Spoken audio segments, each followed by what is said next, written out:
It's still early in the college football season, but what Deion Sanders said should have Colorado fans terrified.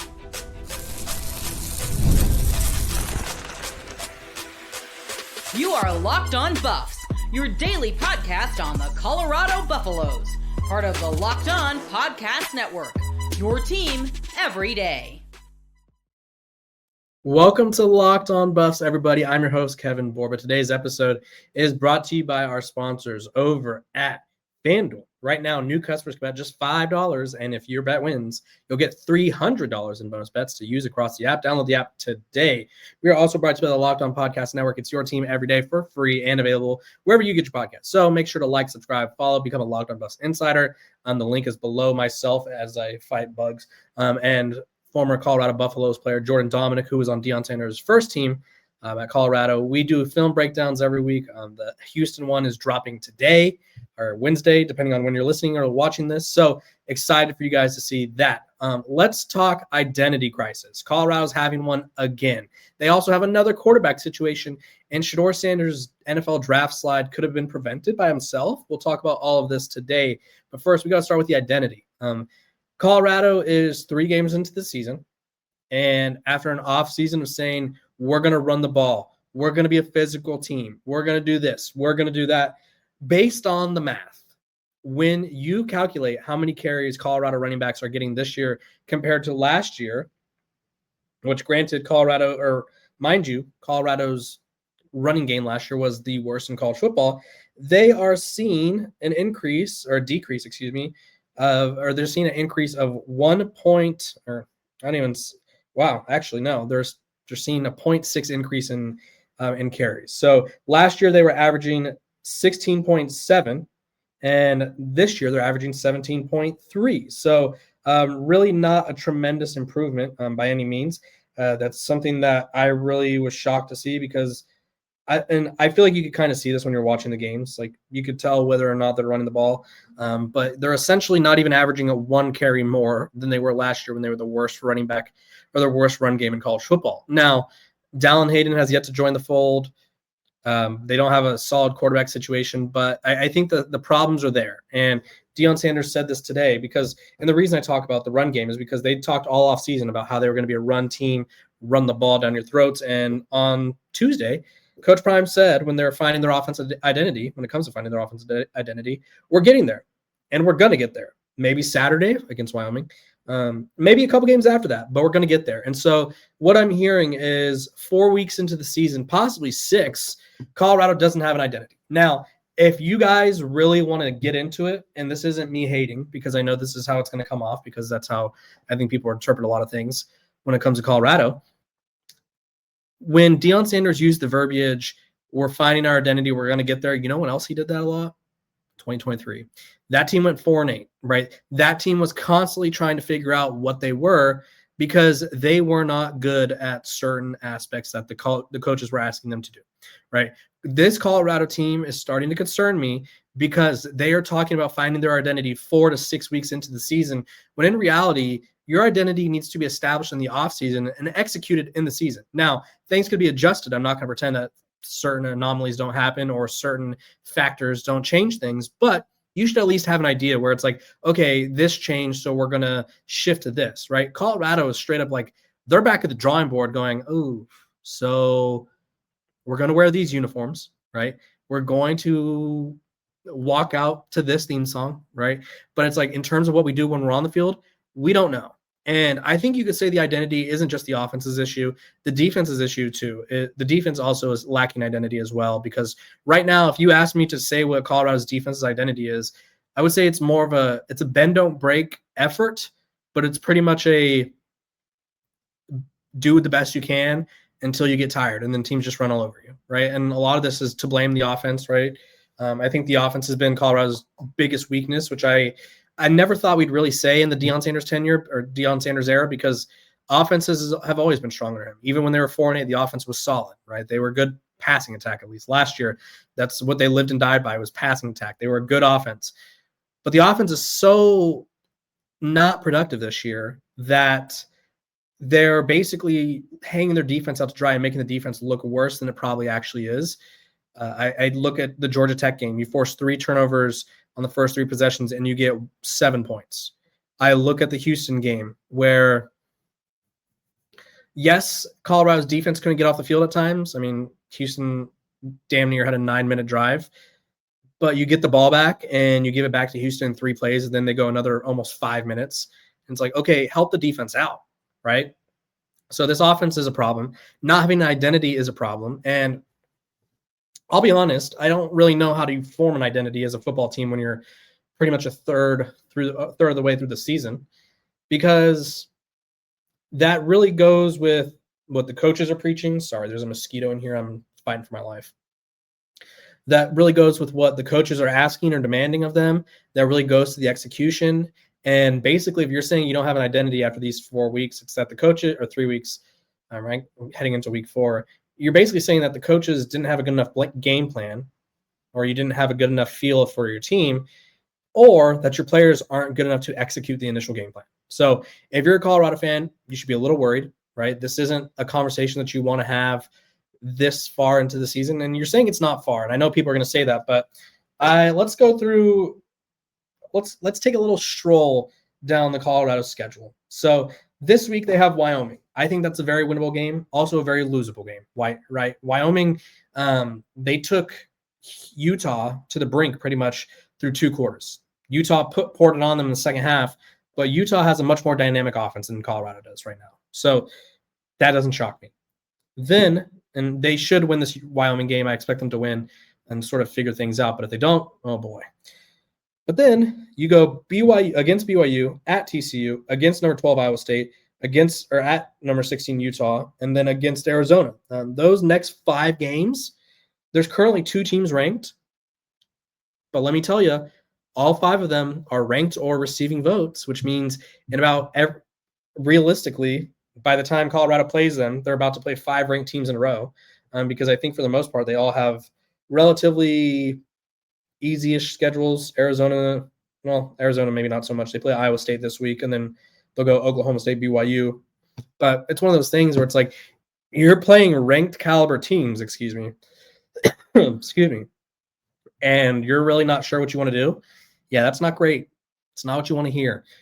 If I had to sort of craft Colorado's identity, I would put in Caden Salter at quarterback, which I'm going to talk about the quarterback situation in a little bit, and I would run the ball. I would play action the hell out of it, or I would use a lot of play action, run the ball and stop giving up on the run.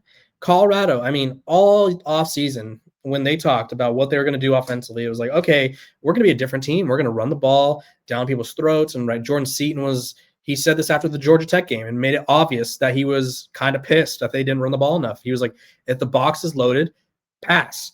If the box is light, run. And Colorado is simply not doing that. And I think they're making things harder on themselves by really reverting to old habits or reverting to old mindsets that aren't going to work with this team, right? We could see it through 3 games that it doesn't matter if it's Caden Salter, Ryan Staub, Julian Lewis, Ponder, whoever else they have a quarterback, Draylon Miller, I don't care, Amarion Miller, Alejandro Mata, it doesn't matter. This is not going to be a Colorado team that beats teams by throwing the ball 30 to 40 times a game, right? We could just sort of tell that already. And if you didn't believe me, I mean, let's just look at the stats, right? We'll just go through the first few games. The Georgia Tech game, they lose 27-20. Colorado throws the ball 28 times, so basically 30 times. Joseph Williams also had a pass, so 29 times, right? So they lose that game. Against Delaware, they had 31 attempts with 3 quarterbacks, and that was a blowout game. So that one's kind of a moot point. Ryan Staub, 35 attempts against Houston. So Colorado is currently, we could call it their record, if you will, when they throw the ball around 30 times a game. That's not this team. They need to stop pretending that they have Shedeur Sanders back there. It doesn't matter which quarterback is back there. Unless Julian Lewis gets to start and turns out to be like the second coming, there's really no reason to be throwing the ball 30 times a game when you have running backs like DeKalen Taylor, Simeon Price, who's been a pleasant surprise, I think, and you also have Dallin Hayden somewhere down the line. I don't know when he's going to play, but he's there, right? They have the weapons. Use them.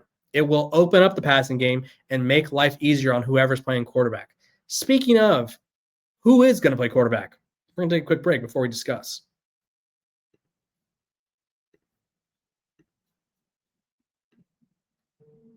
This episode of Locked on Buffs is brought to you by our sponsors over at Mazda. Mazda delivers confidence with every ride with more IIH top safety picks awards than anyone else. From footwork to breathwork, athletes sweat all the details, and Mazda brings that same intention to how they craft every model. Like our players, we sweat every detail because when you make every move count, impossible becomes irrelevant. Mazda, move and be moved.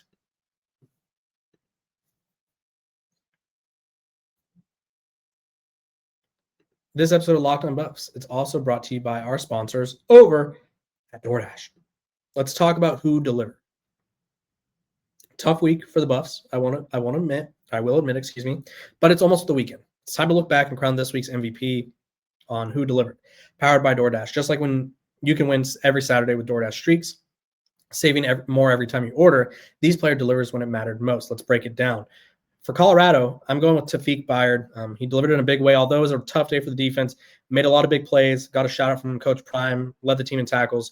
If you've been watching week after week, you could sort of tell that he was trending towards a breakout game. And I think, although it was a loss, the Houston game was his breakout game. And just like Tafiq Bayard delivered for the Buffs, DoorDash delivers your Saturdays.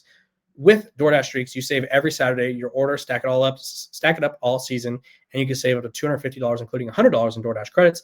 Order this Saturday. Keep the streak alive. Feel your game day only with DoorDash. Terms apply. Promo period through November 18th.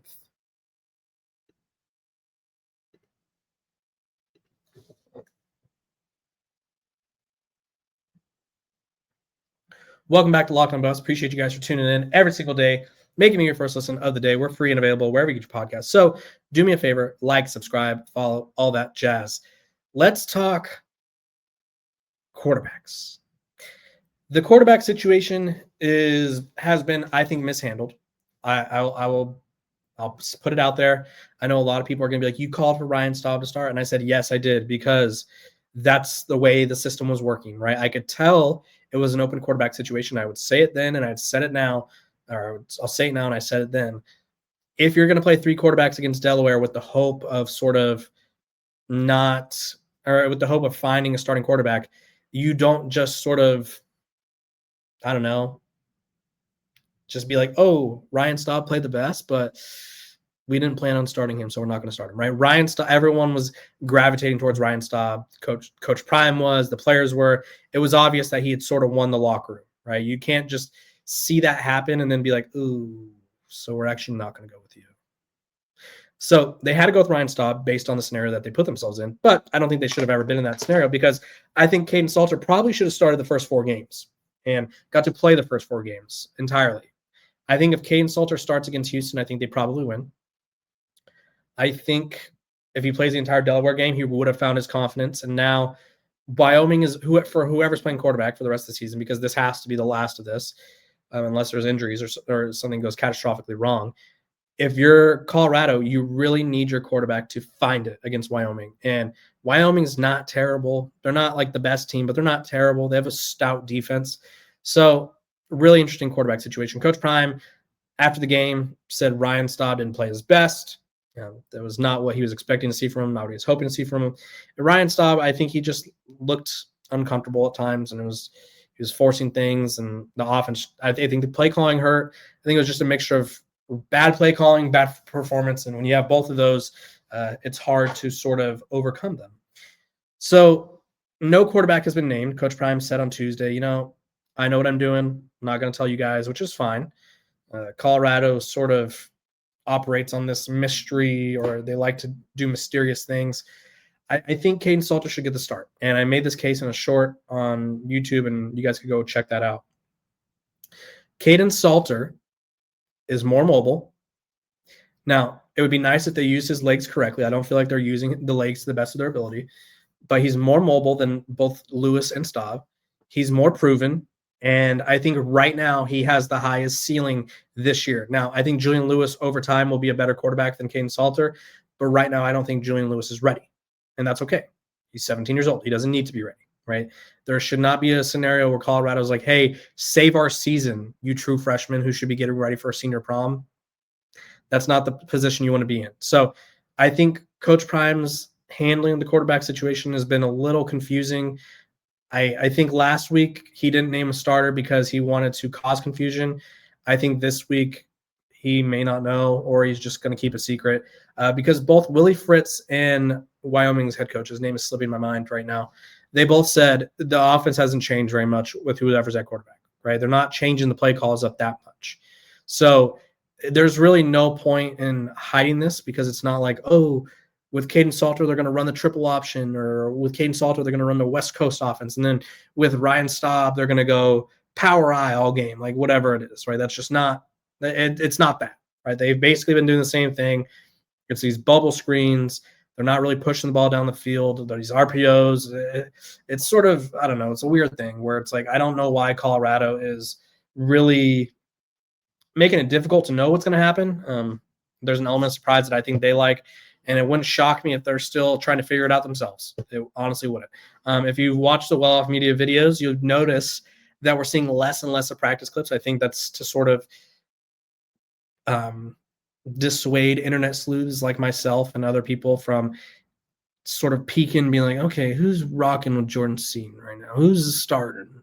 And that's fine. Like, it is what it is. But it's one of those things where it's like, dude, Colorado, you need to pick a quarterback. I would pick Caden Salter. Whoever you pick is fine. But you need to pick a quarterback, stick with it, and sort of just ride it out. All this flip-flopping is part of the reason you don't have an identity, which I talked about in the first segment. It's so important because if you don't have an identity, you can't really hang your hat on something. And right now, Colorado, the only thing they can hang their hat on is that they don't have an identity. So that's not great. When we come back, we're going to talk about how Shedeur Sanders may have cost himself a golden opportunity in the NFL.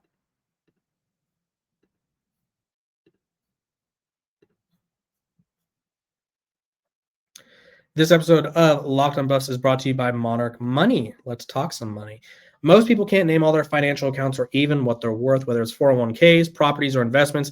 And when you don't have the full picture, you can end up leaving money on the table. That's why there's Monarch Money. It's an all-in-one personal finance tool that brings your entire financial life together in one clean, easy-to-use interface on your laptop or your phone.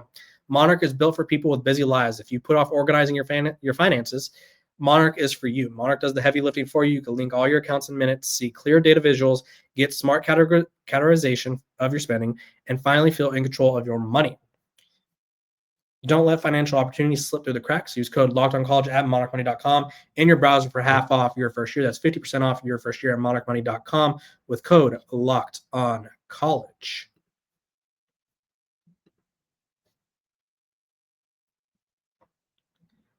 Welcome back to Locked on Buffs. Appreciate you guys for tuning in every single day, making me your first listen of the day. We're free and available wherever you get your podcasts. So make sure to like, subscribe, follow, all that jazz. Let's talk Shedeur Sanders to the NFL, or Shedeur Sanders in the NFL. It's been a while since I touched on the Shedeur Sanders saga, mostly because it is what it is at this point, right? He fell in the draft. I think he had a rough pre-draft process, and then I think by the time he had fallen out of the first 3 rounds, it was like, okay, now we're drafting him as a backup, and nobody wants a backup who's more famous than their star. One team that was willing to take that shot was the Baltimore Ravens. The Ravens were planning to draft Shedeur Sanders in the 5th round with pick number 141, so 3 picks earlier. But before they could draft him, Shedeur Sanders said he doesn't want to be on the roster with Lamar Jackson, where he wouldn't have a chance to play anytime soon. Said, quote, Sanders knew that Jackson, a 2-time MVP and one of the top players in the league, was not going to be losing his job as Baltimore's starting quarterback in the near future. So the message was conveyed to the Ravens, that Sanders did not want to be drafted by Baltimore and preferred to end up in a place where he might have a chance to play sooner.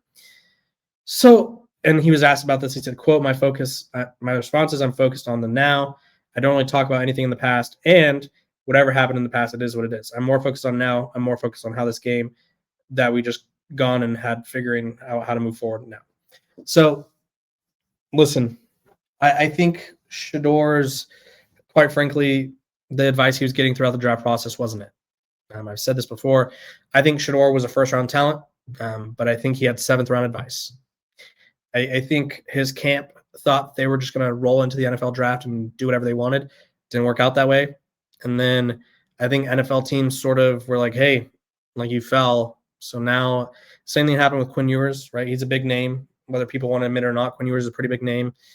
And Quinn Ewers was told the same thing, like too big of a name to hold a clipboard. So teams were just like, let him fall, right? Shedeur Sanders is too popular, too well known to sort of be a backup. And like we could see with the way the Browns have grown in fans and grown in coverage is like people are pushing for him to start at all times, and it's somewhat of a distraction. It's to no fault of his own. But I think the advice he was getting was not great. I think it led to him falling.